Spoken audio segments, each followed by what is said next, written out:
Well, here at home, students and staff at Lloydminster Comprehensive High School are focused on connecting with orphaned children in Africa as they gear up for their humanitarian trip next month. Brittany Matika with more. 200 bookmarks are scheduled to arrive in Malawi, Africa this summer, along with Canadian flag pins and 7 volunteers. We have been involved for about 6.5 years as a school with Hands at Work in Africa. It's an organization, a very small organization that works with the most vulnerable places in Africa. So they search out where there is a high need of help and support and then delve into those communities. The students at the high school have raised $9,000 each year to help provide 1 hot meal a day, clothing, and basic supplies to approximately 180 orphans. They are just thrilled that they think they have friends in Lloydminster, Canada, and they know about us and can't wait for us to arrive to spend some time with them. The students of Hands at Work in Africa have had numerous fundraisers for their project. McKenna Gallagher had a special project of her own to contribute to the cause. Last summer I recorded a song called Get a Little Crazy, and when I moved to this school this year I found out about Hands at Work and thought that I should donate a bunch of money to it, so I put my song on iTunes and all the proceeds have gone to Hands at Work. I believe in helping others and that we don't just need to help ourselves, because I am fortunate enough to live in somewhere that I have access to all these things, and so I believe that this money that I could have been using for myself should go to someone in need. Kiana Hawkins is graduating soon and is the only student member attending the trip. In July, I'm on a team that is going to be going to Malawi, Africa, and we are just going to encourage the care workers there that take in the orphan children. I really wanted to just kind of form a connection outside of our community and kind of like impact the world on a more global level. The volunteers from Lloydminster Public School Division will be visiting Malawi July 13th to 28th. Brittany Matika, Newcap News. Every year, Home Depot stores across Canada raise money to end youth homelessness through their Orange Door campaign. This year, the Lloydminster Home Depot will Their donations will benefit the Interval Home Society. Customers can donate a minimum of $2 in exchange for an orange paper door. Donations will help the Interval Home support youth who are homeless or at risk. Lloydminster Community Youth Centre is doing really important work here in the community, and we felt with our high number of customers, we are well positioned to create awareness and really raise funds for this great organization. The center saw 6,000 people last year, providing one-on-one support and recreational programming for youth in the community. Executive Director Angela Rooks-Trotsuk says the money raised from the Home Depot initiative is beneficial to their programs. It will go to help, programs that we do within the center. So things like our hot meal program, our outreach program, our crafting program, some of our, just fun activities that we do. Since 2007, the Orange Door Project has raised over $6 million, with $4,000 raised locally last year. This year, they hope to surpass that by raising $5,000. 100% of the proceeds stay local and within the community, so it's a great opportunity, again, to raise funds for the Lloydminster Community Youth Centre. All the processing fees and everything else are covered by the Home Depot. You can donate to the Orange Door Project at the Lloydminster Home Depot until July 2nd. Well, we have 2 cats to tell you about in this week's Pet Project. Faye is a 1-year-old fluffy girl who loves to lay around and cuddle, and Betty is a 1.5-year-old with lots of energy. Here's John from the SPCA.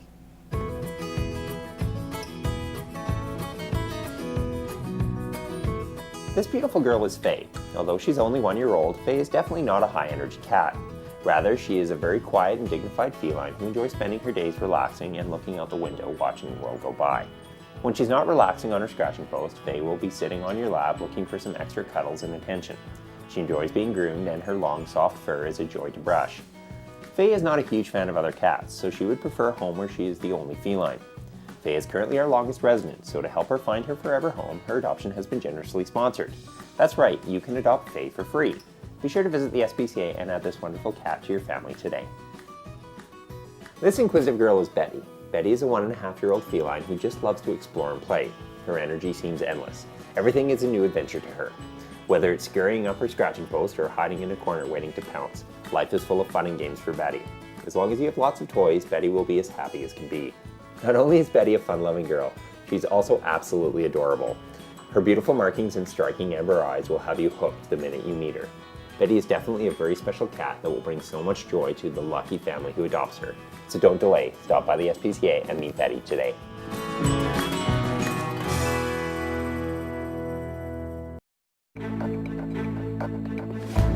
This is Newcap Sports.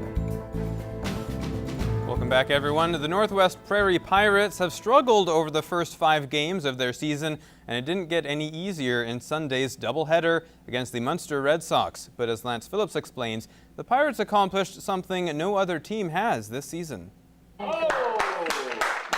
Entering the weekend's games against Munster, the Prairie Pirates have managed a paltry 17 runs in 5 matches. Not enough if they want to consistently win games in the Saskatchewan Premier Baseball League. But Game 1 Sunday proved that behind great pitching, anything is possible when the Pirates beat the league's only undefeated team 1-0. It meant well for us because it's one of the top teams in the league, and we just want to go out there, give it our best, compete. Jaden pitched pretty good. I was pretty proud of him, but he's one of the better pitchers in the league, so he's well known to throw kind of games like that. It was a great game. We played flawless defense. Jaden gave us a great start. Chase came up with a big hit in the bottom of the 7th, and we were able to lay a couple bunts down, and then we called the suicide squeeze, and we executed it perfectly, and that was the game. So that was a big win for us. Munster returned to form in Game 2, scoring 4 in the 4th inning, en route to a 10-2 win. It was the type of performance every team in the league is used to seeing out of the Red Sox.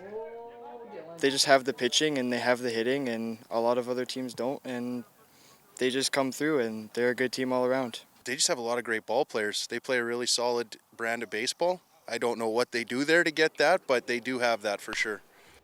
Munster holds a huge advantage, outscoring the Pirates 25-6 over 4 games this season. But it's that win on Sunday, giving the Pirates all the confidence they need going forward.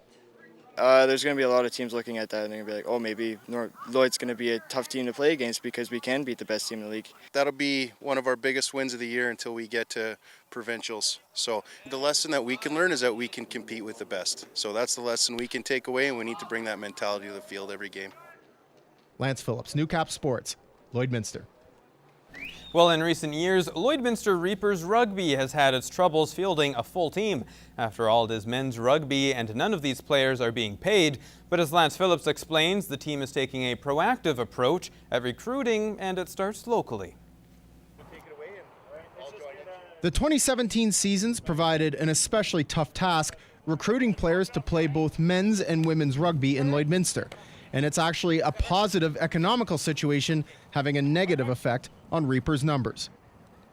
We're starting to get back to work, and guys can't afford to give up that day off. So it's hard trying to get the guys. I mean, we're not professional players by any means, so you got to work, Enter Reapers recruiting practices, an opportunity for men's and women's Reapers to get on the field with Lloyd Comp Barons in an effort to show them there is rugby to be played beyond high school. Yeah, getting the numbers to transition from high school to men's has always been a little rough. So this year we kind of took a more hands-on approach, and we're doing things like this so we can show them that, it's not that big of a jump between the two. It does give something else to look forward to beyond high school. The Reapers do a great job of helping support our school rugby. And on this evening, there are some high-profile people on the field.